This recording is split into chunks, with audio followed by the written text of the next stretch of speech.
Chicos, ¿se ve la presentación? Ya, listo. Bueno, antes que nada, buenas noches, chicos. Vamos a terminar lo que tenía pendiente de la última clase, hablando sobre lo que es hipertensión pulmonar. ¿Ya? Les mencionaba yo en la anterior sesión que la hipertensión pulmonar, pues, es una situación muy parecida a la hipertensión arterial, solamente que habla de un compromiso un poco más localizado, un compromiso no sistémico, y que habla fundamentalmente del aumento de las presiones intravasculares a nivel del lecho vascular pulmonar específicamente. ¿Ya? Esta hipertensión pulmonar puede estar ocasionada ya sea por factores netamente pulmonares, por patología netamente respiratoria, y también puede estar ocasionada por patología que tiene que estar relacionada al aspecto cardiovascular. ¿Ok? Entonces, cuando hablamos nosotros de los agentes causales, hablamos de la etiología que va a manifestar la hipertensión pulmonar. A ver,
entonces, cuando hablamos de hipertensión pulmonar, lo que les decía, vamos a hablar de situaciones que pueden ser originadas principalmente en el tracto respiratorio y también situaciones que tienen que ser ocasionadas en otras partes del sistema.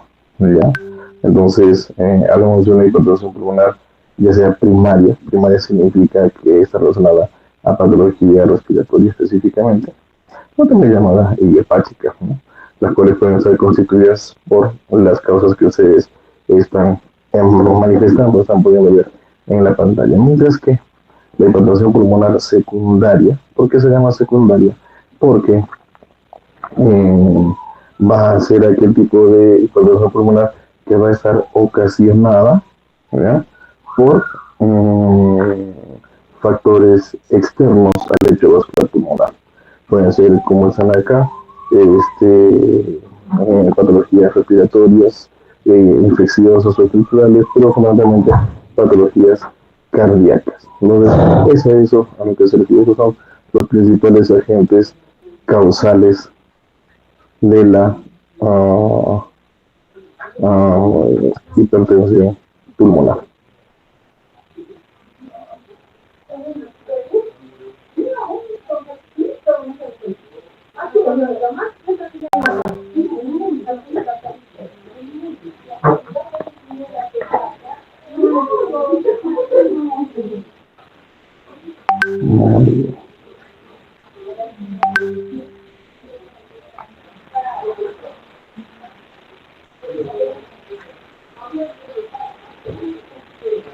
Hasta que la representación.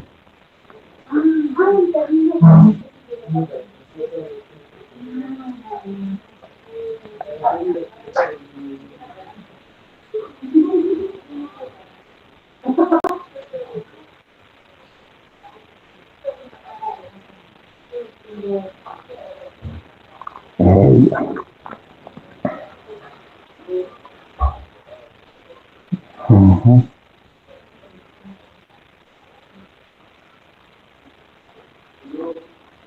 Bueno, cuando nosotros hablamos de clasificación de hipertensión pulmonar, hablamos sobre distintas formas de poder nosotros entender cómo es que se manifiesta la hipertensión pulmonar.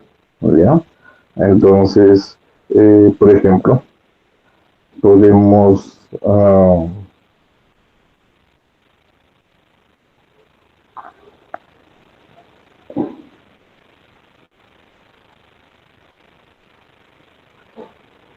mm,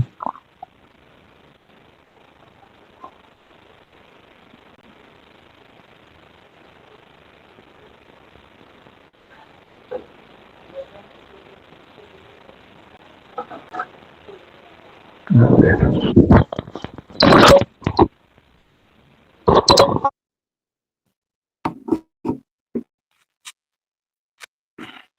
A ver, ¿me escuchan, chicos? Sí, doctor, escúchame.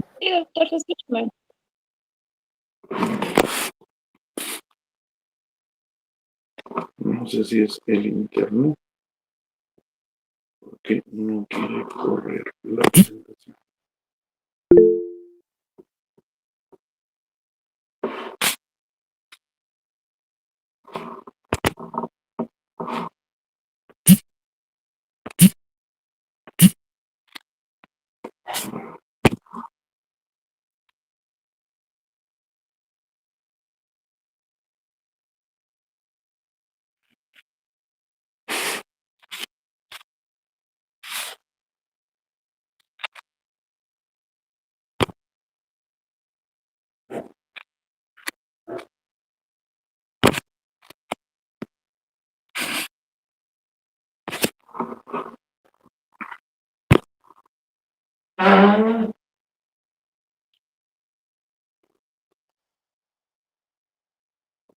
Ya, ok. Entonces, en lo que es clasificación, vamos a encontrar muchas formas de clasificar la hipertensión pulmonar. ¿Ya? Eh, la NIJA nos va a permitir clasificarlas de una manera bastante similar a lo que teníamos nosotros conocido como clasificación para la disnea, ¿no es cierto?, por parte del NIJA, pero tenemos que darle siempre el enfoque funcional. O sea, la NIJA nos va a permitir clasificar la hipertensión arterial pulmonar, pero desde el punto de vista funcional del paciente. Eso significa hasta qué punto el paciente es funcional. Dependiendo de eso, nosotros lo estaríamos en una o en otra clase de disnea, ¿ok? Pero, en realidad, la principal forma de nosotros clasificar la hipertensión pulmonar es esta que tenemos acá. Hablamos de una hipertensión pulmonar que tiene 5 formas de ser clasificada. La primera, es la hipertensión arterial pulmonar, con todas las indicaciones o con todas las consideraciones que se debe tener en cuenta. Hablamos de una hipertensión arterial, específicamente del lecho vascular pulmonar. Esto es una patología hipertensiva propia del lecho arterial pulmonar. ¿Ok? La segunda clase de hipertensión pulmonar es aquella que esté ocasionada por alguna patología a nivel del ventrículo izquierdo. Es esa patología del ventrículo izquierdo la que condiciona la hipertensión pulmonar. Clasificación 2. Clasificación 3, aquella hipertensión pulmonar que está ocasionada por enfermedades respiratorias de diversa índole, ¿ya? Las cuales condicionan la presencia de hipoxia. ¿Ok? La cuarta clasificación, o la clase 4 de hipertensión pulmonar, es aquel debida a procesos obstructivos de la arteria pulmonar o de las arterias pulmonares. Muy diferente la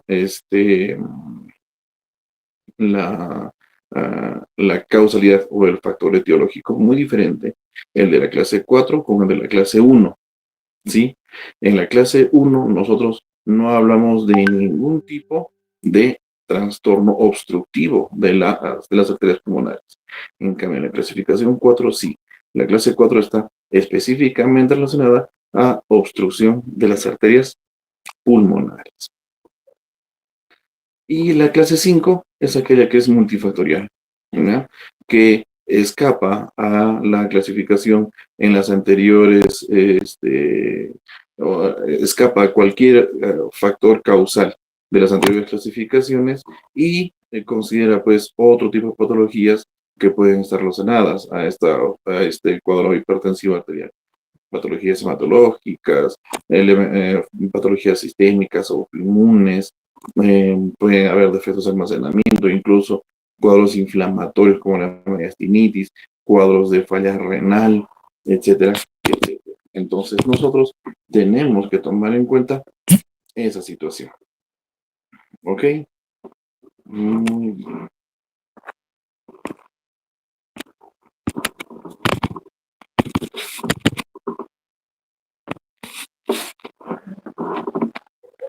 Listo. ¿Qué es lo que tenemos que entender desde el punto de vista epidemiológico? Fundamentalmente debemos tomar en cuenta que el factor idiopático, ¿ya? El factor causal desconocido es el más frecuente de la hipertensión pulmonar, ¿ya? No podemos atribuirlo a patologías respiratorias netamente, no podemos atribuirlo a patologías cardíacas específicamente. Las más frecuentes son las causas idiopáticas, alrededor del 60 al 75%, ¿ya? Cuando ya hay problema cardiológico, como en la falla cardíaca, ¿ya? Esto se presenta generalmente en pacientes adultos mayores. Es la población que más se afecta. Ahora, hay que tomar en cuenta que va de la mano el hecho de que la hipertensión pulmonar, cuando el paciente padece de falla cardíaca, va a empeorar el paciente desde el punto de vista funcional, dependiendo de la progresión que tenga la enfermedad. A mayor avance de la enfermedad hipertensiva pulmonar y en un paciente que presenta falla cardíaca, si yo no manejo la falla cardíaca, el grado de hipertensión pulmonar va a estar empeorando paulatinamente y esto va a disminuir la capacidad funcional del paciente. Hay que tomar en cuenta que hay patologías cardíacas, ¿ya? Específicamente disfunciones a nivel de ventrículo izquierdo de tipo sistólico, que cuando estas son muy graves, pueden llegar a presentar hipertensión pulmonar más o menos hasta un 60%, mientras que la patología diastólica puede llegar a producir la hipertensión pulmonar hasta un 70% de los casos. También nosotros debemos notar que la hipertensión pulmonar se puede presentar en pacientes que sean valvulópatas, fundamentalmente en patología mitral que sea grave, más o menos en alrededor del 65% cuando se presenta grados de estenosis a nivel aórtico. Muy bien. ¿Cuál es la característica del cuadro clínico? ¿Por qué se va a caracterizar el cuadro clínico del paciente? Fundamentalmente, vamos a evidenciar un segundo ruido pulmonar reforzado, ¿ya? El segundo ruido va a tener un componente pulmonar, el cual va a estar reforzado, va a ser mucho más marcado, mucho más evidente. Hablamos de la evidencia de galope o un cuarto ruido derecho, más o menos evidenciable, no siempre se puede encontrar, pero cuando se encuentra es casi característico de la hipertensión pulmonar. Vamos a encontrar elevación a nivel de las presiones venosas, ¿ya? Podemos encontrar un soplo de Graham-Still, el cual tampoco es patognomónico, no es algo que sea específico, pero lo que sí vamos a encontrar signos de falla cardíaca derecha. Y es que es rápidamente comprensible eso, puesto que nosotros ya debemos entender que la patología en el lecho vascular pulmonar, a la primera estructura que afecta de forma retrógrada, va a ser el ventrículo derecho y por ende al corazón derecho. ¿Ok? Entonces, más o menos con qué molestias puede venir el paciente o que podemos encontrar nosotros en el paciente: disnea de esfuerzo, un dolor que parecería ser un tipo anginoso, puede venir con eventos de síncope, el paciente va a estar asténico porque va a estar en estado de hipoxia permanente, va a haber edema periférico, por lo mismo que va a ser compatible con hallazgos de falla cardíaca derecha. Podemos encontrar el fenómeno de Raynaud y obviamente signos de falla cardíaca derecha, como dijimos hace un momento. Desde el punto de vista fisiopatológico, hay que entender que la forma fisiopatológica característica es la hipertensión pulmonar primaria, la hipertensión pulmonar que no tiene condicionantes a nivel de otras patologías, ¿ya?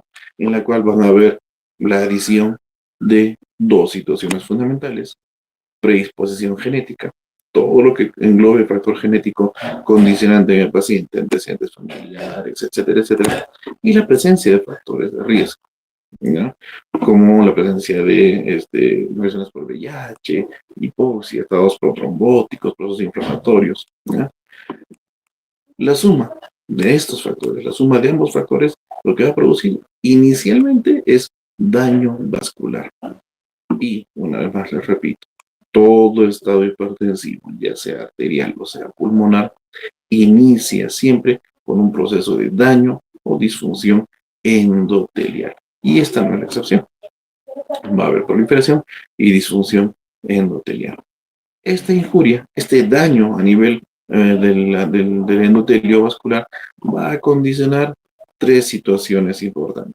Primero, la activación de un proceso inflamatorio.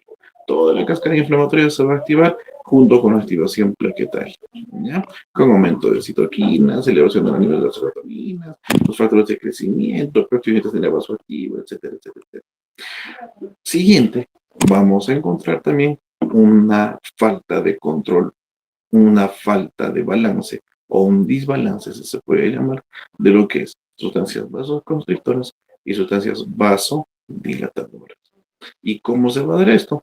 Vamos a encontrar un aumento de los vasoconstrictores, como la endotelina, los tromboxanos, la serotonina, y vamos a disminuir la cantidad o la concentración en vasodilatadores como el eritritol, la prostacyclina, el péptido vasoactivo, etc. Y por último, como último evento fisiopatológico de este daño endotelial, vamos a encontrar la hipertrofia a nivel del músculo liso vascular. ¿Ok? Entonces, ¿cuáles son los desencadenantes fisiopatológicos de estas tres manifestaciones?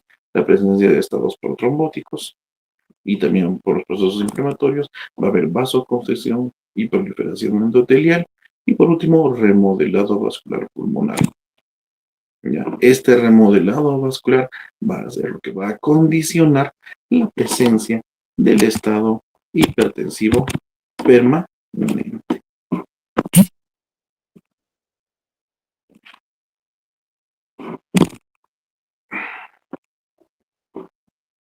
Muy bien. ¿Y cómo se hace el diagnóstico? ¿Cómo yo llego a diagnosticar a mi paciente? Tenemos formas de hacer diagnóstico, pero nosotros debemos ser ordenados al momento de plantearnos estas posibilidades diagnósticas como plan de trabajo.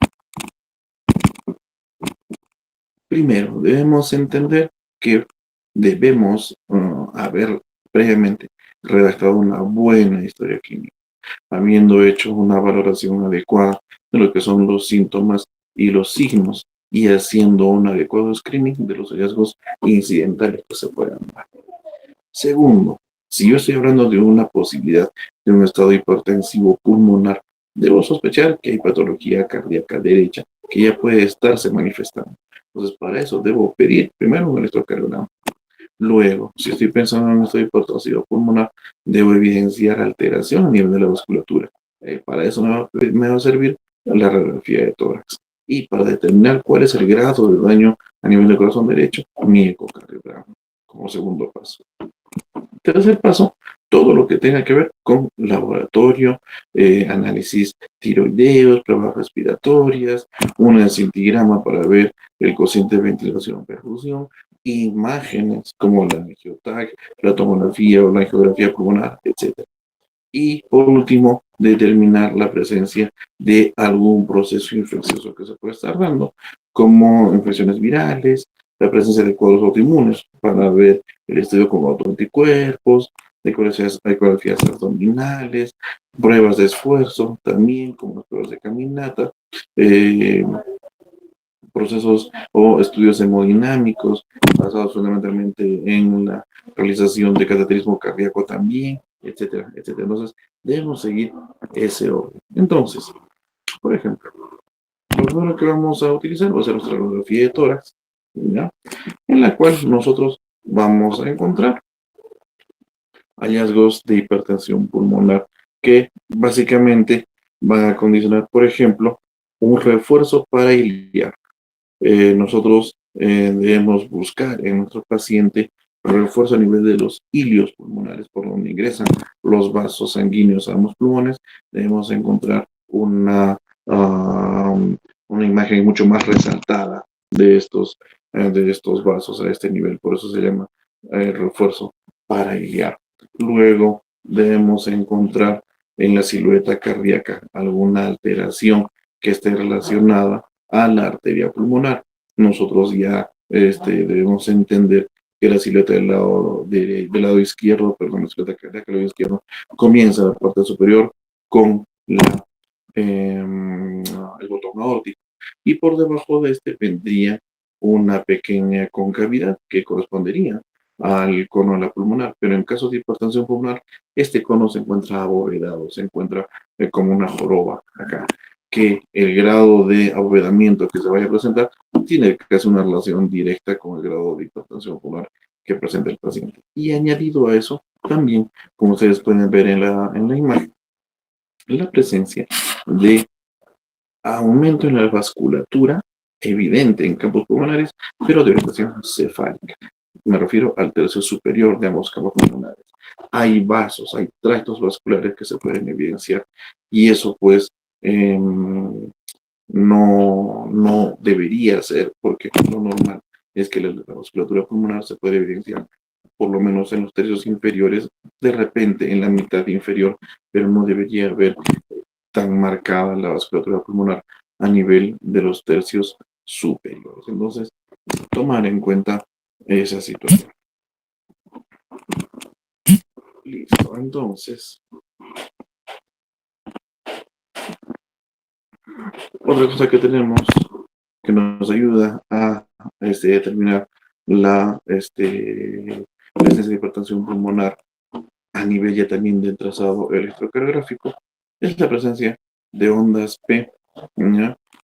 Por ejemplo, en la derivación 2, que sea más alta y más ancha de lo normal. Entonces, analicemos esto. O sea, las ondas P hemos dicho nosotros que dependen mucho de lo que es la función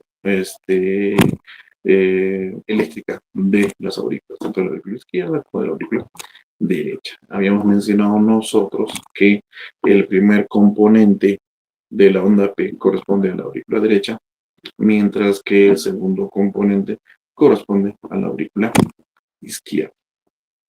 Entonces, si nosotros vamos a encontrar un corazón derecho, un ventrículo derecho, ya que está sobrecargado de volumen, que está con un daño ya final, que es la cardiomiopatía dilatada, nosotros debemos encontrar en la aurícula derecha un músculo miocardio o pared muscular que está haciendo un esfuerzo importante para vencer esa resistencia inicial que se está dando a nivel de ventrículo derecho. Entonces, al haber mayor esfuerzo, va a haber hipertrofia muscular. Y al haber hipertrofia muscular en esa pared de la aurícula derecha, ¿qué hemos dicho cuando hemos hablado en la clase? Cuando hay aumento, hay una hipertrofia a nivel auricular del lado derecho, la onda P se hace más alta. Es por eso que se dibuja, se ve en el gráfico que la onda P es más alta, porque hay mayor intensidad de carga para despolarizar esa aurícula derecha. Muy bien, eso por parte de las estribaciones de los miembros. Vamos a hablar también otra vez de la onda P, que también se torna ancha en algunas estribaciones de los miembros, pero también se puede evidenciar esto en las precordiales, de B3 a B6, que se tornan picudas, ¿no es cierto? Podemos encontrar una onda P bifásica con este inicio picudo positivo, más o menos mayor a 1.5 milímetros, y un componente final negativo. ¿Ya? Entonces, eso es lo que estamos viendo en la derivación V1. ¿Ya? Esta parte del gráfico que parecería, aparentemente, impresiona un complejo QRS, no es un complejo QRS, sino se llama onda P bifásica. ¿Y por qué bifásica? Porque tiene tanto componente positivo, que está por encima de la línea base del trazado del EKG, tanto como componente negativo, el cual se encuentra por debajo del trazado de la línea de EKG. A eso se llama onda P bifásica. Y esa es una característica importante que yo debo buscar en mi paciente cuando presenta hipertensión pulmonar. Vamos a encontrar también estados hipertróficos del ventrículo derecho como parte de la modificación. Y acá podemos encontrar también, no es mandatorio, pero se podría dar el patrón S1Q3T3 o un bloqueo de rama derecha. ¿Qué significa S1Q3T3? Vamos a ver. S1 significa presencia de ondas S incrementadas a su intensidad en derivación 1. Tenemos las ondas S, ¿no es cierto? Que son un poquito más profundas de lo normal. El componente S del complejo QRS en derivación 1. Vamos a encontrar, hay onda Q en la derivación 3. En esta, al menos en esta figura, no se está evidenciando la onda Q. Y tenemos onda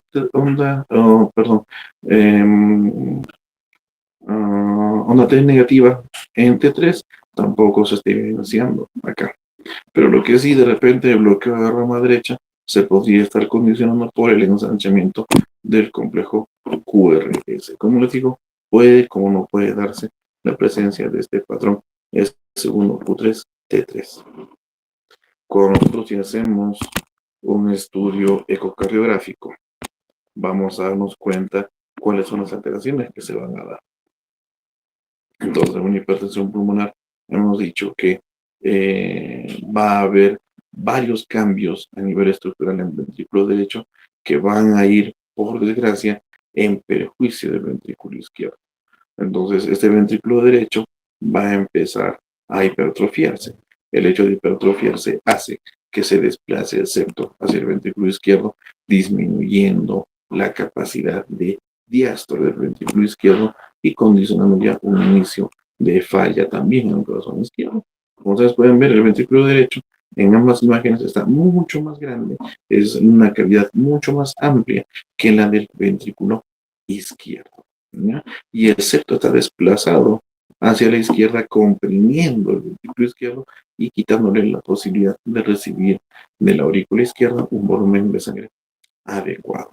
Esa es la gran condicionante fisiopatológica y estructural de por qué el daño que se origina a nivel del corazón derecho, ocasionado por esta hipertensión pulmonar, tiene repercusiones a nivel del corazón izquierdo, haciendo en el tiempo la presencia de una hipertensión, o perdón, de una falla cardíaca que es global, ya no solamente del lado derecho.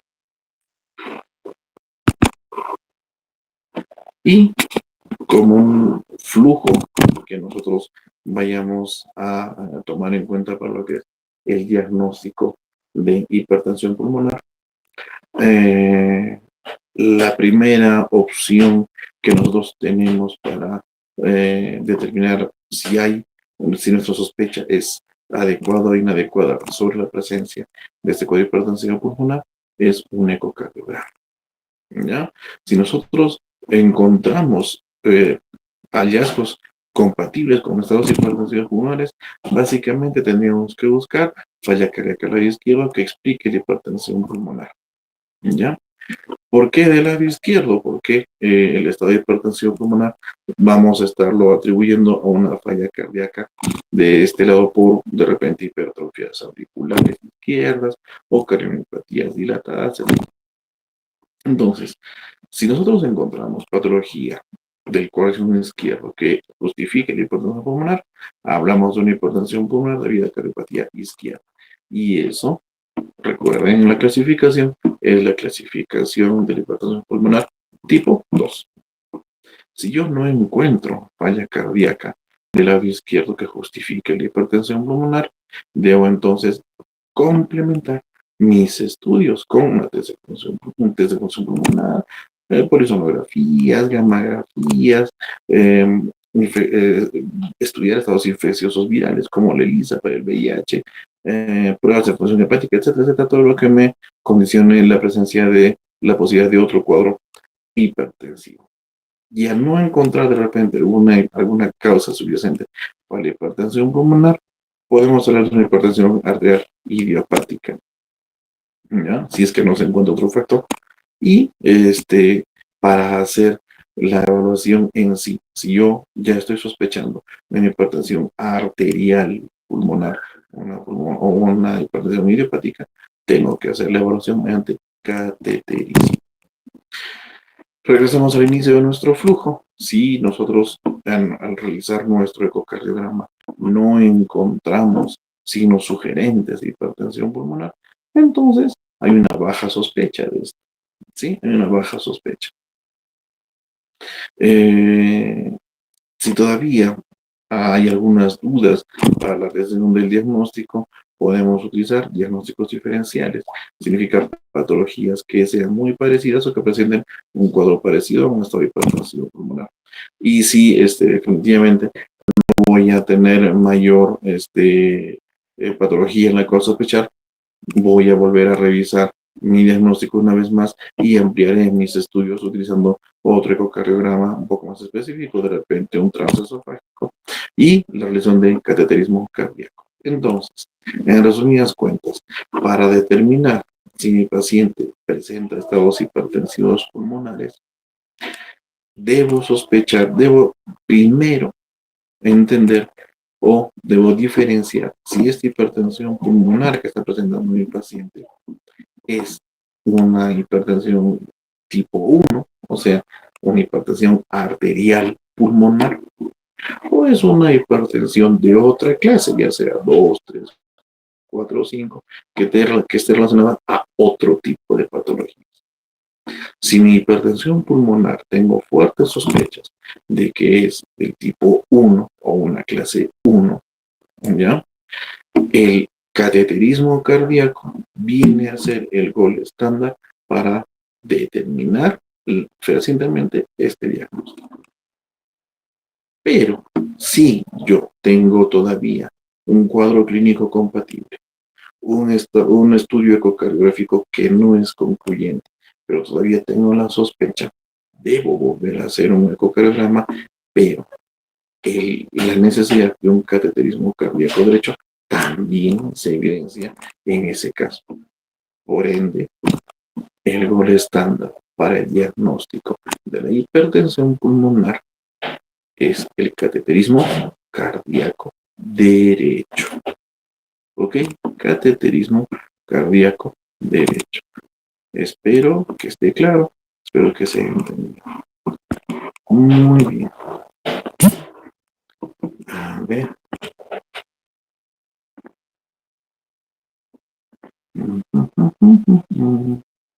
Listo. Esto es lo que queda pendiente, chicos, de la anterior clase. No sé si hay alguna duda, alguna pregunta que tengamos sobre el tema. A ver.